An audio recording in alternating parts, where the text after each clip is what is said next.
అందరికీ నమస్కారం. నేను మీ Gajula Arun Kumar, mix of Telangana YouTube channel. ఈరోజు మన యూట్యూబ్ ఛానల్లో తొలి ఇంటర్వ్యూ చేస్తున్నాం. అది పెద్దపల్లి జిల్లా ఓదెల మండలం కొలనూరు గ్రామంలో సర్పంచ్ ఎలక్షన్ల పోటీ చేస్తున్న అభ్యర్థిని మనం ఇవాళ ఇంటర్వ్యూ చేయడానికి వచ్చాము, సాతూరి అనిల్ గారిని. అన్న, మీ గురించి కాస్త మా ప్రేక్షకులు చెప్పండి. అందరికీ నమస్కారం.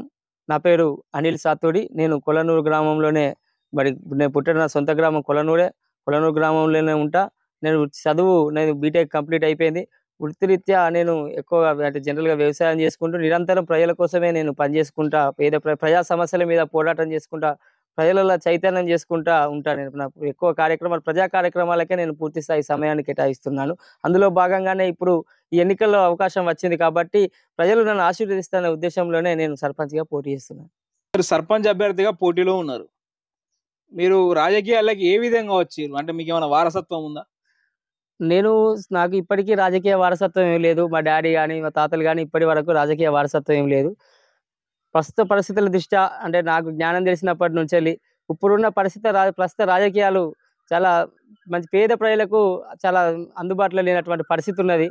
కాబట్టి మనం ఒక నూతన రాజకీయాన్ని, సరికొత్త రాజకీయాన్ని మనం అందించాలి. ప్రజలకు నాణ్యంగా ఒక విద్య కానీ వైద్యం కానీ అన్ని రకాలుగా ప్రజలకు మన సౌకర్యాలు అందించి ప్రజల నాయకునిగా ఉండాలన్న ఉద్దేశంతోనే నేను ఈ రాజకీయాల్లోకి రావడం జరిగింది. ఎందుకంటే ప్రస్తుత పరిస్థితుల దృష్ట్యానే మనం ప్రజలకు సేవ చేయాల్సిన అవకాశం ఉండేది. నేను చదువుకున్న బీటెక్ అయిపోయింది, అయినా కూడా మనం మంచి ఉద్యోగం చేసుకునే అవకాశం ఉన్నా కూడా కొత్తగా మన ప్రజలకంటూ మనం సేవ చేయాలి. ఇలా మన వ్యక్తిగత జీవితం కాదు, ప్రజల కోసం మనం పనిచేయాలన్న ఆలోచనతోని నేను ఈ రాజకీయాలకు రావడం జరిగింది. అందులో భాగంగానే మొదటిసారి మా కాడ రిజర్వేషన్ అవకాశం వచ్చింది. కాబట్టి ఈ అవకాశం నాకు వచ్చింది, నేను ప్రజలకు సేవ చేసుకునే అవకాశం వచ్చింది కాబట్టి ఆ ఉద్దేశంగానే నేను ఈరోజు పోటీ చేయడానికి సిద్ధమై ఉన్నా. అవునన్నా, మీరు యువకులు, ఎవరిని ఇన్స్పిరేషన్ తీసుకొని మీరు రాజకీయాల్లోకి వచ్చారు? నేను మహనీయుల ఆశయాలకు అనుగుణంగానే వారి యొక్క చరిత్ర అడుగున ఇలా political power is the master key. అంటే మనం ఏదైనా కానీ పొలిటికల్ పవరే, మనం ఏ శాసనం చేయాలన్నా ఏది చేయాలన్నా పొలిటికల్ పవరే. ఆ పొలిటికల్ పవర్ ఉంటేనే మనం అన్ని వర్గాలకు ప్రజలకు న్యాయం చేయగలుగుతాం అనే ఉద్దేశంతోనే, ఆ మహనీయుల ఆదర్శంగానే నేను ఈరోజు ఈ పొలిటికల్ పవరే మన లక్ష్యంగా నేను రాజకీయాలకు వచ్చినాను. మీరు రాజకీయాల్లో రావడానికి మీకు ఇంకా స్వార్థం ఉందా? ప్రజలకు సేవ చేద్దామని వచ్చారు? నేను 100% ప్రజలకు సేవ చేయడానికి వచ్చిన తప్ప నాకు ఎటువంటి స్వార్థం లేదు. నా వ్యక్తిగత జీవితం నేను ఆలోచించుకుంటే నేను ఇవాళకు ఉద్యోగం చేసుకునేవాడిని, నేను ఏదో ఒక పని చేసుకునే అవకాశం ఉండేది. కానీ నేను నిరంతరం ఇప్పటికి ఇంకా నాకు జ్ఞానం తెలిసినప్పటికెళ్ళి నేను నిరంతరం ప్రజా కార్యక్రమాలల్లో ప్రజలలో వండుకుంటూనే ప్రజల కోసమే పనిచేస్తాను. నికాసుగా నా సొంత ఖర్చుతో నేనే తిరుగుకుంటా, నేనే పని చేసుకుంటా, ప్రజల కోసమే పనిచేసుకుంటా, ప్రజల కార్యక్రమాలు చేసుకుంటూనే తిరుగుతాను తప్ప నాకు ఏ వ్యక్తిగత స్వార్థం లేదు. నాకు ఇక్కడ ఇవాళ కూడా నేను ఇప్పుడు చేసిన రాజకీయాలు నాకు ఎక్కడ కూడా వ్యక్తిగత స్వార్థం ఎక్కడ కనిపించేది ప్రజలే చెప్తారు అది. అలా మీరు అందరూ చూస్తే అందరి మెడలలో గులాబీ కండువా కానీ, 3 రంగుల కండువా కానీ, ఎర్ర కండువా కానీ ఉంటుంది. మీరు మీ తలకి నీలి రంగు కండువా కట్టుకున్నారు. దానికి అర్థం ఏంటంటే దానికి వెనకాల ఏమైనా ఉందా? నేను నీలి రంగు కండువా కట్టుకోవడానికి ఏంటంటే, ఈ ఆకాశం నీలి రంగు కలర్లు ఉంటుంది. నీలి రంగు అంటే ఒక మెజారిటీ ప్రజల యొక్క ఒక సూచికగా మనం నీలి రంగును కోరుకోవచ్చు. అంటే పేద ప్రజల యొక్క మెజారిటీ ప్రజలు, పేద వర్గాలకు న్యాయానికి సూచికగా నేను ఈ యొక్క నీలి రంగు కానీ, నా యొక్క డ్రెస్ కోడ్ విధానం కానీ ఇలాగనే ఉండాలని నిశ్చయించుకున్నా. ఎప్పటికి కూడా ఇంక ముందు కానీ ఎప్పటికి కూడా నేను నా నెత్తిపైన నీలి రంగు కండువా ఉంటుంది, నా డ్రెస్ కోడ్ కూడా ఇలా ఉంటుందని. ఎందుకంటే పేద ప్రజలకు దిక్సూచి అలా నీలి రంగే అనే ఉద్దేశంతోనే నేను ఇలా నీలి రంగును ఎప్పటికీ ఎంచుకుంటా. ఇది మారేది కాదని తెలియజేసుకుంటాను. అంటే ఇప్పుడు ఈ సర్పంచ్ ఎలక్షన్లో ఈ స్థానం ఎస్సీ జనరల్కు రిజర్వ్ చేయబడింది. అంటే మీకు సామాజికంగా న్యాయం జరుగుతుందా ఈ రోజులలో? ఇలా రిజర్వేషన్ రావడానికి కారణం ఏంటంటే, ఇలా మనకు చట్టంలో ఉన్నది ఈ జనాభాకు ఇంత రిజర్వేషన్ రావాలి అనే ఉద్దేశం. ఇలా ఎస్సీలకు, బీసీలకు, జనరల్ స్థానాలకు ఇంత వాళ్ళ జనాభా ప్రకారం రిజర్వేషన్ రావాలని చట్టంలో ఇలా ఎస్సీలకు రిజర్వేషన్ ఉన్నది, బీసీలకు ఉన్నది కాబట్టి ఆ రిజర్వేషన్ ప్రకారంగానే బాబాసాహెబ్ అంబేద్కర్ గారు భారత రాజ్యాంగం ద్వారా మనకు రిజర్వేషన్ కల్పించింది. ఆ రిజర్వేషన్ ఫలాలు చేయబట్టే ఇలా నాకు సర్పంచ్ అయ్యే అవకాశాన్ని ఆ మహనీయులు కల్పించిన అవకాశంగానే నేను అనుకుంటున్నాను. సరే, మీరు ఎస్సీ రిజర్వ్డ్ అయింది, మీ సామాజిక వర్గానికి చెందిన వారు, మీకు రిజర్వేషన్ వచ్చింది. మరి రీసెంట్గా తెలంగాణ రాష్ట్రంలో బీసీ రిజర్వేషన్ల గురించి పోరాటం జరిగింది. పూర్తిగా ఆ బీసీ వర్గానికి కూడా ఇందులో న్యాయం జరిగిందంటారా? ఇది బీసీలకు తీవ్రంగా ఇలా అన్యాయం జరిగిందని మనం చెప్పవచ్చు. ఎందుకంటే వాస్తవానికి బీసీలకు 42% ఇస్తదని కామారెడ్డి డిక్లరేషన్‌లో ఇప్పుడున్నటువంటి కాంగ్రెస్ పార్టీ తన మేనిఫెస్టోలో పెట్టి అక్కడ ప్రకటించడం జరిగింది. అయితే ఇక్కడ మనకు బీసీ డిక్లరేషన్ కావడానికి కారణం ఏందంటే, పార్లమెంట్‌లో బిల్లు పాస్ అయితే తప్ప బీసీ రిజర్వేషన్ అమలయ్యే పరిస్థితి లేదు. పార్లమెంట్‌లో చేయాలంటే ఇక్కడ బీజేపీ పార్టీ, కాంగ్రెస్ పార్టీలు మరి పార్లమెంట్‌లో బిల్లు పెట్టాల్సి ఉన్నది. కానీ బిల్లు పెట్టకుండా కేవలం 42% చేస్తామని బీసీ ప్రజలను మోసం చేసినటువంటి పరిస్థితి ఇప్పుడున్నది. ఇలా కాంగ్రెస్ గాని, బీజేపీ, బీఆర్ఎస్‌లు గాని అయి మొత్తం బీసీలను పూర్తిగా మోసం చేసిందే. ఎందుకంటే 3 పార్టీలు కూడా బీసీలకు న్యాయం చేసే పరిస్థితి లేకుండా అయిపోయింది. ఇయాల ఇప్పుడు కాంగ్రెస్ పార్టీ 42% సర్పంచ్ ఎన్నికలకు మేము పార్టీ పరంగా ఇస్తామని చెప్పింది. కానీ ఇప్పటివరకు ఎంతమందికి బీసీలకు 42% రిజర్వేషన్ ఇచ్చింది? సీట్లు ఇచ్చింది సర్పంచ్ సీట్లు అనేది సుత మనం అర్థం చేసుకోవాలి. కాబట్టి బీసీ రిజర్వేషన్‌లనేది బీసీలను మోసపూరిత చర్య తప్ప, ఇది మన బీసీలో ఉన్నటువంటి యువకులు అందరూ కూడా చైతన్యమై అర్థం చేసుకోవాల్సిందిగా నేను విన్నవిస్తున్నాను. అలా నేను ఇంతకుముందు బైక్ పైన వస్తుంటే చూసిన నేను. ఈ మీ గల్లీలో రోడ్డు పూర్తి అధ్వానంగా ఉంది. అంటే ఇదివరకు ఉన్న పాలకులు విఫలమయ్యారా? ఇగ మనకు చూస్తే అర్థమైతుంది కదా! ఇన్నేళ్ల పరిపాలనల రోడ్లు ఇంకా పూర్తిగా కాలేదంటే ఇటువంటి పాలకులు చేయబట్టే ఆ రోడ్లు అటువంటి పరిస్థితి అయింది. అదే వర్షాకాలం చూసినట్లయితే ఆ రోడ్డు ఇంకా దారుణమైన పరిస్థితి ఉంటది. ఇక్కడికెళ్ళి అక్కడికి దాటాలంటే చాలా మనం ఒక సర్కస్ చేసినటువంటి పరిస్థితి ఆ రోడ్లు ఉన్నది. అంటే ఇన్నేళ్ల పరిపాలన స్వతంత్రం వచ్చి 75 ఏళ్లలో కూడా రోడ్ల పరిస్థితి ఇంత అధ్వానంగా తయారైందంటే మనం అభివృద్ధిలో ఉన్నామా అనేది మనం ఆలోచన చేసుకోవాలి. నేను మీ గ్రామ పంచాయతీ బిల్డింగ్ కూడా చూసిన నేను. అది బాగా పురాతనమైనదిలాగా ఉంది. పక్కకే గ్రామ పంచాయతీ బిల్డింగ్ ఇంకోటి ఫౌండేషన్ ఏసి అక్కడే ఉంది. అంటే అది ఎందుకు పెండింగ్ ఉంది? ఇది నూటికి ముమ్మాటికి పాలకుల నిర్లక్ష్యమే ఇందులో కారణం. ఎందుకంటే పూర్తి స్థాయిలో కేవలం ఈ ఎన్నికలు రాగానే బూటకపు హామీలు ఇచ్చింది తప్ప, ఇప్పుడు గత 10 ఏళ్ల నుంచెల్లి ఆ పరిస్థితి అది కొత్తది అట్లే ఉంటాంది తప్ప నిర్మాణం అయ్యే పరిస్థితి లేదు. ఎందుకంటే పాలకుల నిర్లక్ష్యం. అయిపోతాయి ఎన్నికలు అయిపోయినా సైలెంట్‌గా ఉన్నటువంటి అభివృద్ధి చేయాలన్న ఆలోచన వాళ్ళకు ఉంటే గదా! అభివృద్ధి లేదు. ఎన్నికలు రాంగానే ఏదో ప్రజలకు డబ్బులిచ్చి తాత్కాలిక ఆనందాలకు, తాత్కాలిక ప్రలోభాలకు ప్రజలను గురి చేసి ఇయాల గద్దె మీద కూకొని మళ్ళా వాళ్ళ స్వలాభానికే, వాళ్ళ సొంత స్వలాభాల కోసమే పనిచేస్తారు తప్ప, గ్రామ అభివృద్ధికి ఆలోచన చేస్తలేరు. నిజంగా వారు గ్రామ అభివృద్ధికి ఆలోచన చేసినట్టయితే, ఈ 10 ఏళ్లలో గ్రామ పంచాయతీ పరిస్థితి అంత దుర్భరంగా ఉండేది గాదు. అంటే మనం అర్థం చేసుకోవాలి వాళ్ళ అభివృద్ధికి చేస్తలేరు. వాళ్ళ వ్యక్తిగత స్వార్థం, సొంత స్వార్థాలకే చేస్తారు తప్ప, గ్రామ అభివృద్ధికి చేస్తలేరు. గ్రామానికి మూలం గ్రామ పంచాయతీ. అదే ఇయాల దీనమైన స్థితిలో ఉన్నదంటే, మనం పట్టించుకుంటే ఆలోచన చేయాలి ప్రజలు కూడా. సరే అన్న, గత పాలకులు మీ ఊరిని, మీ గ్రామాన్ని నిర్లక్ష్యం చేశారు. మీరు పోటీలో ఉన్నారు. మీరు ప్రజల ముందుకి ఏ మేనిఫెస్టోతో ముందుకెళ్తున్నారు మీరు? నేను పోటీ చేద్దామని ఆలోచన ఎప్పుడైతే రిజర్వేషన్లు కన్ఫర్మ్ అయిపోయినాయో, అంటే అవి అయిన వెంటనే నేను ఒక గ్రామానికి ఏం చేయాలి, మనం ఏం చేయగలుగుతాం, మనం అయ్యేది చేయాలన్న ఉద్దేశంలో నేను కొన్ని ప్రజల ముందుకు మేనిఫెస్టోలు పక్కగా తీసుకురావడం జరిగింది. అవి ఏంటంటే ఫస్ట్‌గా ప్రధానంగా మన ఊరు పాలన మన గ్రామ పంచాయతీ ఆధ్వర్యంలో ఉన్నది కాబట్టి, ఆ గ్రామ పంచాయతీ ఇన్నేళ్లుగా అది శిథిలమే అయిపోయి ఉన్నది. కొత్తది ఆగిపోయి ఉన్నది కాబట్టి ఫస్ట్‌గా నూతన గ్రామ పంచాయతీ భవనం నిర్మాణం చేస్తానని నేను మొదటిగా తెలియజేస్తున్నా. అదే విధంగా ఆ చెరువు కట్ట కాడ చూసుకున్నట్లయితే, మన చెరువు కట్ట చాలా పెద్దది. కొల్లనూరుల చెరువు చాలా పెద్దగా ఉంటది. ఆ చెరువు కట్ట పైన మన మినీ ట్యాంక్ బండ్ లెక్క ఒక ఏర్పాటు చేసి, ఆడపడుచులు మన బతుకమ్మ ఆడే విధంగా అక్కడ ఒక ఏర్పాట్లు చేసుకొని, మెట్లను కట్టి, మెట్లు దిగే విధంగా, ఎక్కే విధంగా మెట్లను కట్టి, యువకుల కోసం మళ్ళీ అందరి కోసం అక్కడ ఓపెన్ జిమ్ ఏర్పాటు చేయాలనే ఉద్దేశంలో అక్కడ నేను అనుకోవడం జరిగింది. మరి అదే విధంగా మనం మన యొక్క ప్రభుత్వ పాఠశాలలకు ఎక్కువ మంది విద్యార్థులు పోయే విధంగా ప్రభుత్వ విద్య అందరికీ అందుబాటులో, ఇలా ప్రైవేటు పాఠశాలల ఫీజులు ఎక్కువైతున్నాయి. సాధారణ వ్యక్తులకు భారం అయితాంది. అదే నాణ్యమైన విద్యను మనం అందించినట్టయితే, మనోళ్ళు వాళ్ళకి సాయం చేసినట్టయితే, మంచి విద్య ఉన్నాక మనోళ్ళు బయటికి పోయే అవకాశం ఉండదు. ఇక్కడ మన కాడ బడి ఉన్నాక కూడా మనం బయటికి పోయే పరిస్థితి ఉన్నది.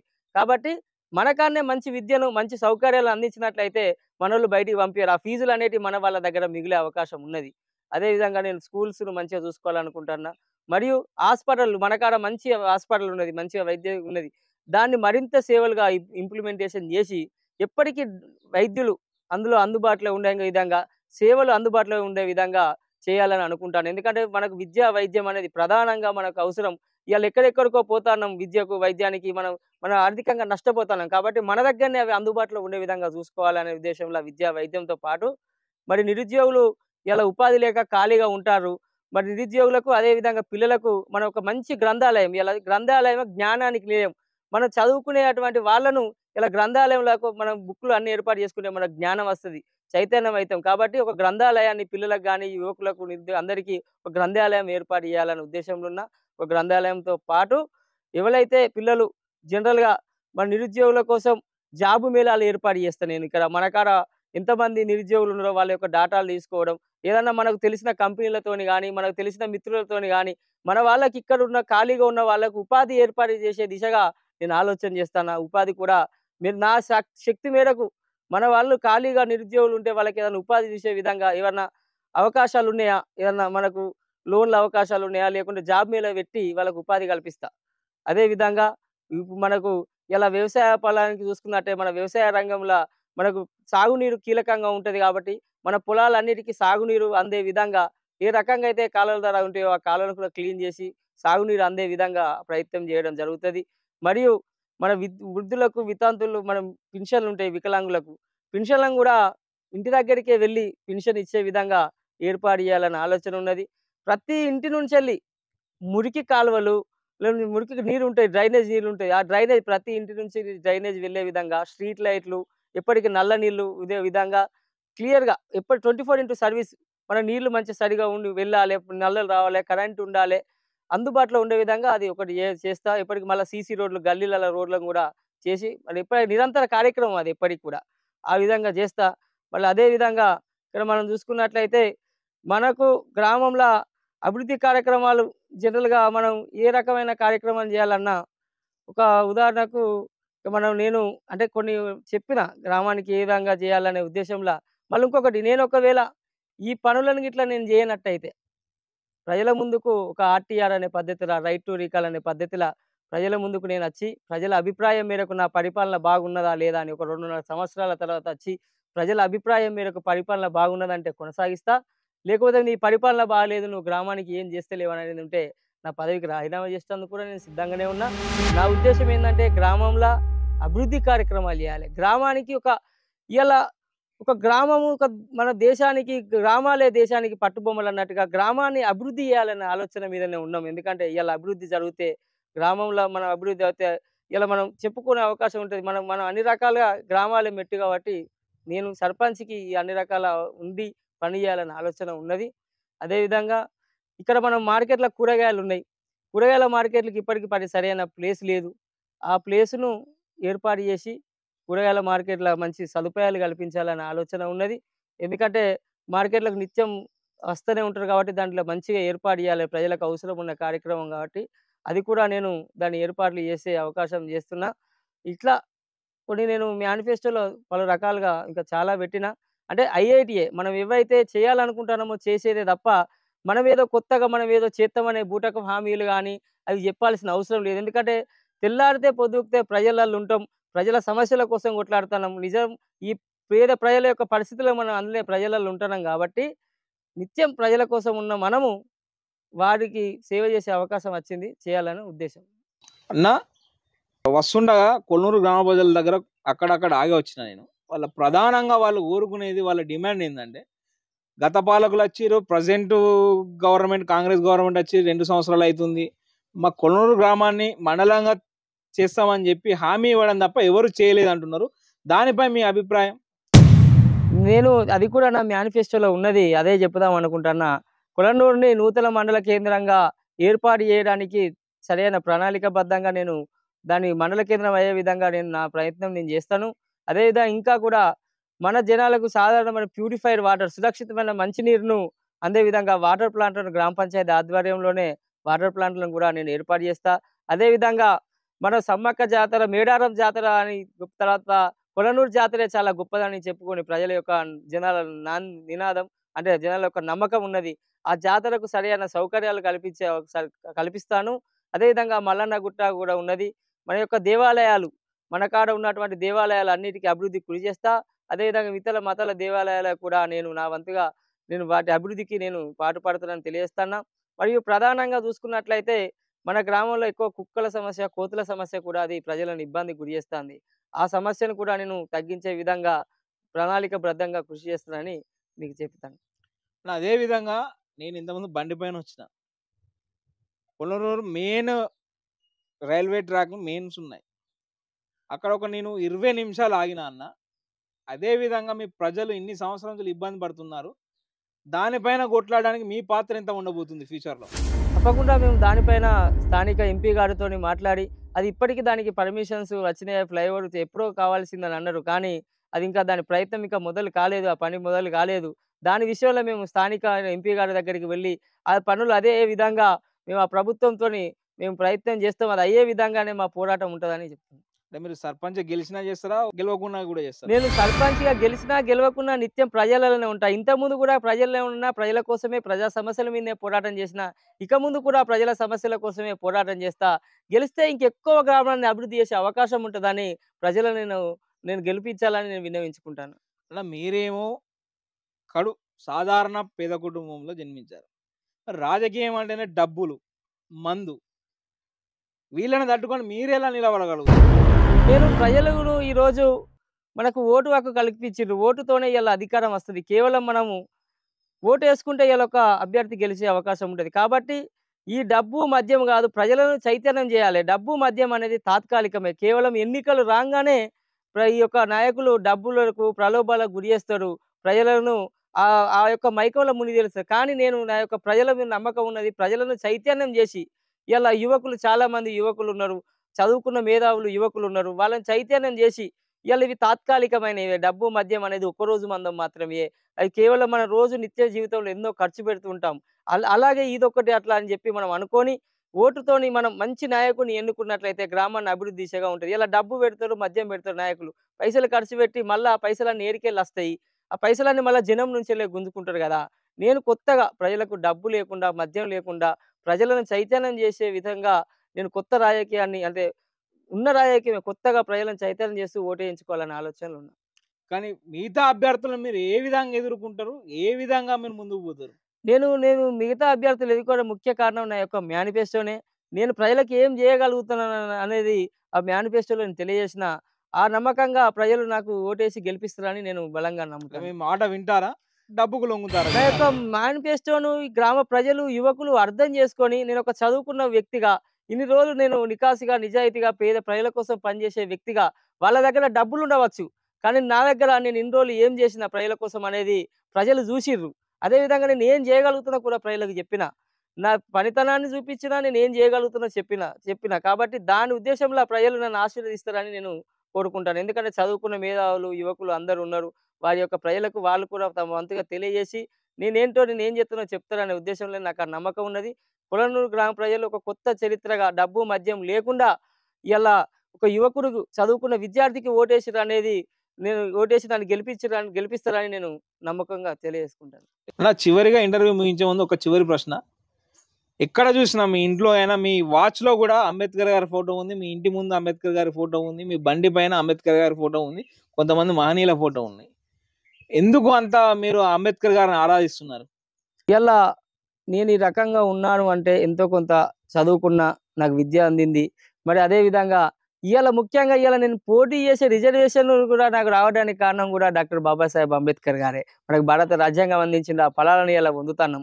ఆ ఫలాల ప్రకారమే ఇయాల పొందుతున్నాం అంటే ఆయన ఈ మహనీయుడు చేసినటువంటి ఆయన చేసిన శ్రమనే కాబట్టి, ఆయన రాసిన రాజ్యాంగమే కాబట్టి, ఆ ఉద్దేశంతోనే మేము వాళ్ళ మహనీయులను ఆదరిస్తన్నా. ఆ మహనీయులతోనే నా జీవితం ఇలా కొనసాగిస్తన్నా. అందుకే అంబేద్కర్ గారంటే నాకు చాలా ఆయన యొక్క ఆశయ సాధనలు ఆయనంటే నాకు చాలా గౌరవం. ఆయన అంటే నేను ఎప్పటికీ కూడా ఆయన ఆరాధిస్తా. ఆయనే మా యొక్క నాకు చెప్పాలంటే ఒక రకంగా దేవుడు అంటే మాకు బాబాసాహెబ్ అంబేద్కర్ అనే విషయాన్ని నేను తెలియజేసుకుంటాను. ఇంటర్వ్యూ ముగించే ముందు మీ గ్రామ ప్రజలకి, మీ ఓటర్లకి మీరు ఏం చెప్పాలనుకుంటున్నారో ఒకసారి చెప్పండి. కొల్లనూరు గ్రామ ప్రజలకు నమస్కారం. నేను అనిల్ సాతూరి. మరి ఇప్పుడు జరగబోయే సర్పంచ్ ఎన్నికల్లో బరిలో ఉన్న సర్పంచ్ అభ్యర్థిని. నాకు ఒక్కసారి అవకాశం కల్పించాలని నేను ఒక చదువుకున్న బిడ్డగా, నిరుపేద బిడ్డగా, ఒక చదువుకున్న యువకునిగా మరి గ్రామాన్ని అభివృద్ధి చేయాలనే లక్ష్యంతోనే ఈ రాజకీయాలు మరి సర్పంచ్‌గా పోటీ చేస్తాన్నా. నాకు అవకాశం కల్పించండి. నేను ఒక్కడినేస్తేనే గెలుస్తారనే ఆలోచన కాకుండా, నా ఓటుతోనే మరి అనిల్ గెలుస్తాడనే ఆలోచనలో వచ్చి ఓటు వేయాల్సి నన్ను భారీ మెజారిటీతోని గెలిపించాలే. నిరంతరం ప్రజల కోసం, ప్రజా సమస్యల కోసం ప్రజలలో వండుకుంటూనే పోరాటం చేస్తున్నా నేను. కాబట్టి నన్ను ఆలోచించుర్రి. నేను చదువుకున్న బీటెక్ చదువుకున్నా. మరి గ్రామాన్ని అభివృద్ధి చేయాలనుకుంటాన్నా. ఆ దిశగా నేను ఈరోజు మరి ప్రజల ముందుకొచ్చినా కాబట్టి ప్రజలు నాకు ఆశీర్వదించి, ఎటువంటి ఈ యొక్క పోటీదారులు మరి మిమ్మల్ని ప్రలోభాలకు తాత్కాలిక ఆనందాలకు మరి గురి చేస్తారు. ఇలా డబ్బులు ఖర్చు పెడతారు పోటీదారులు అంటే వాళ్ళు తిరిగి మళ్ళీ డబ్బులను వాళ్ళ ధనార్జనే లక్ష్యంగా మరి వసూలు చేసుకునే కార్యక్రమం చేస్తారు తప్ప మరి గ్రామ అభివృద్ధి చేసే ఆలోచన వారికి ఉండదు.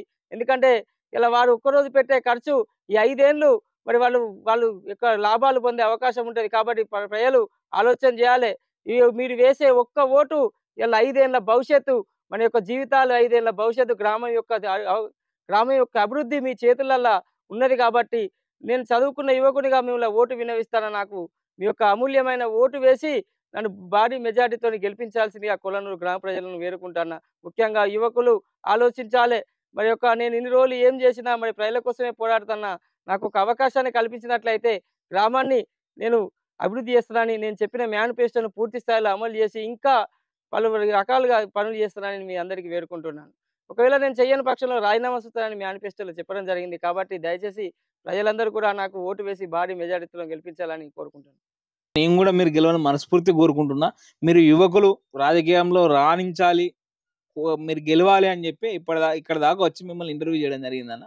సో మీకు కూడా మాకు ఇంటర్వ్యూ ఇచ్చినందుకు మీకు కూడా ప్రత్యేక ధన్యవాదాలు అన్న. మీకు కూడా మిక్స్ ఆఫ్ తెలంగాణ వారికి ప్రత్యేక ధన్యవాదాలు. ఇంత దూరం మీరు వచ్చి మరి నా యొక్క అభిప్రాయాన్ని ప్రజల ముందుకు మీ ఛానల్ ద్వారా పెట్టినందుకు మీకు కూడా ప్రత్యేక ధన్యవాదాలు తెలియజేసుకుంటాను. జై భీమ్, జై పూలే, జై భారత్.